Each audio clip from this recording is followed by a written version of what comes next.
What does it mean to really give up? What does it mean really? Suppose you were running in a marathon, and you ran and ran and ran. You eventually said, I give up. Well, you meant you wanted to stop running, that's clear. If you were fixing a car and got frustrated and said, screw this, well, that's also obvious. You want to stop fixing the car. It's a struggle and the car was not cooperative. But if you just say, I give up, or just give up on yourself or give up on life, what does that mean? How do you actually give up? What does it mean to surrender? If so, surrender to what? To life? If so, then you'd be at exactly the same place as you were. So what's the difference? If I'm doing Zazen, it's a struggle. Your knee hurts, your neck hurts, you have a headache, you're emotional, or you have mental anguish, or you're just uncomfortable or just bored. You struggle. But if you sit cross-legged or on a chair and then you give up, well, in formal Zazen, you're already doing nothing. At least you're not supposed to be doing anything, so if you give up doing nothing, what are you going to do? So when you give up, what exactly are you giving up? Control? Well, that's an illusion anyway.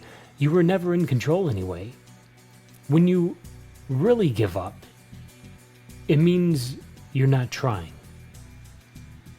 For me, it means dropping the goal.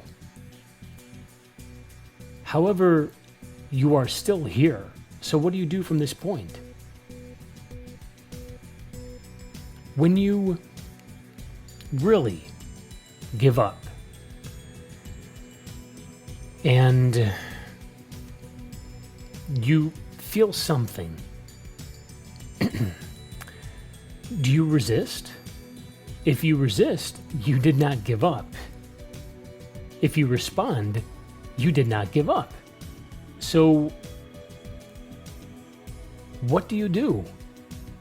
If you do nothing, what happens? Usually when people, or I, say, I give up, it is only for that very moment. For instance, when you're running, and there is this moment when you just give up, and then you stop. Then you do something else. That is not the giving up moment when you do something else. When you give up, you say, okay.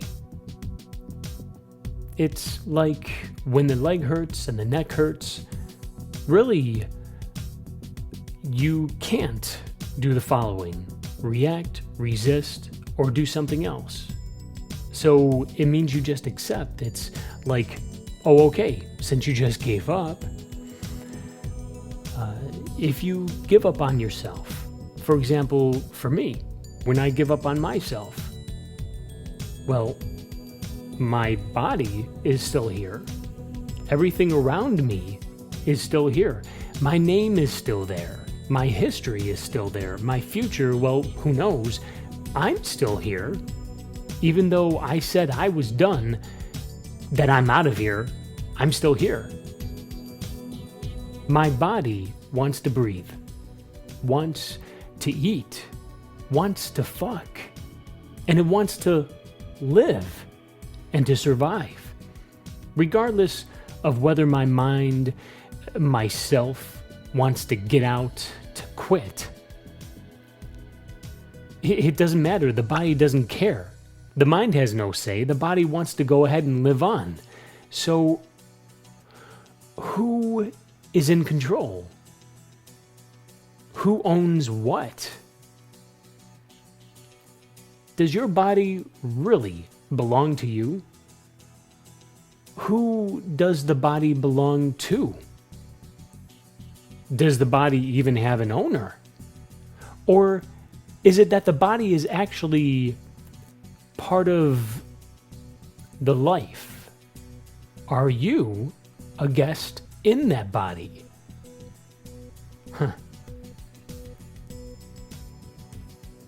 And I see a beautiful woman right there.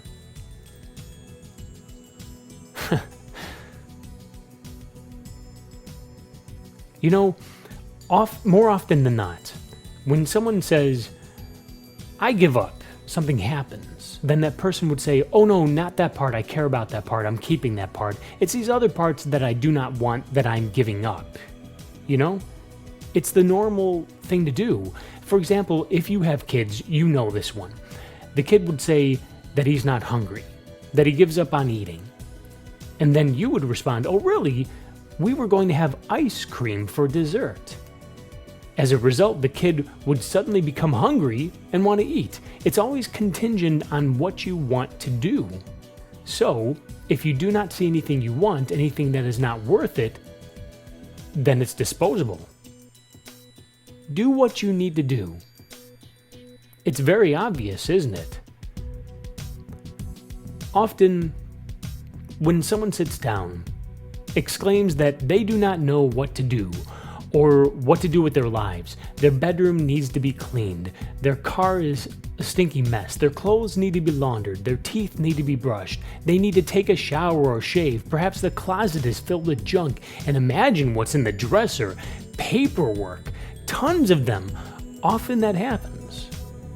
What happens is that we just put this stuff aside, make a nice path to bed, and lay there wondering what to do with our lives. As a result, you do not know what to do. So if you focus on what you need to do, what you want to do, and you clean the room. For instance, when cleaning a room, you find something that leads you to something else, which leads you to something else. That's just the nature of things. Or when you clean, you open up a space. This space allows for something to appear. If there's a mess, there is no room for new things to manifest. So, if you do not know what to do and want to give up, that's fine. Go ahead and give up. Do nothing. Sit down. Relax. Soon enough, the room will need to be cleaned immediately.